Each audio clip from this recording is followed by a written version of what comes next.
ఆ జగత్తులో భగవంతుడు నిండిపోయాడు అని అర్థం. జగత్తు క్షీణిస్తుంది అంటే, జగత్ ఎగిరిపోతుంది అంటే ఏముంటుంది? మనమేమనుకుంటాం, అయ్యో జగత్తే పోతే ఇంకేముందండి అని. జగత్తే పోతే అప్పుడు ఆ పరమాత్మ ఉన్నాడు. తస్మిన్ క్షీణే జగత్ క్షీణం.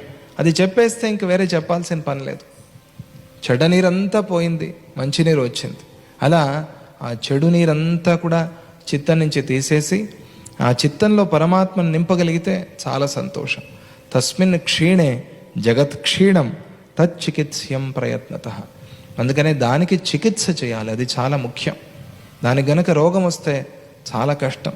ఆ రోగం మొత్తాన్ని దేహాన్ని తినేస్తుంది.